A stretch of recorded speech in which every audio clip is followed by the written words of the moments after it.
Океана, командир мой спокойный, безрассудство и риск у него не в чести.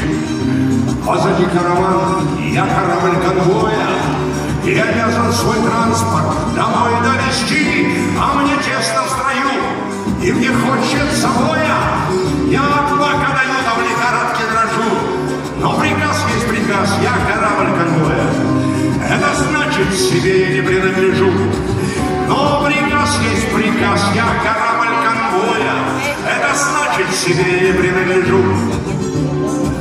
Третьи сутки идем, солнце палубу греет. Не поход боевой, а шикарный круиз. И расслабился транспорт, навалился на левер. Что с гражданских возьмешь, только я не турист. Я-то знаю, чего тишина это стоит. Я готов каждый миг опознать их дозор. Аппараты на точь, я корабль конвоя. Я-то знаю, что значит подставить свой борт. Аппараты на точь, я корабль конвоя. Я-то знаю, что значит подставить свой борт. Ну, накаркал. Полундра выдал берег как устик. Чуть правее по курсу. Шум винтов взрезал ночь. Веселее, ребята, не давай воли грусти. Ждал я 2 минуты и смогу вам помочь.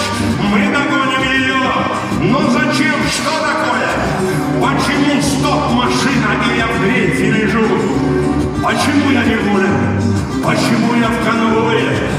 Почему сам себе я не принадлежу? Почему я не волен? Почему я в конвое? Почему сам себе я не принадлежу? Громом сотен стволов салютует мне база. Обознались, наверное, я ведь шел как овца. В море я за врагом не погнался ни разу, и в жестоком сражении не стоял до конца. Кто спасет мою честь? Кто их кровью моет? Командир, я прошу, загляни мне в глаза. И сказал он в ответ: ты корабль конвоя. Мы дошли, значит, этим ты все доказал.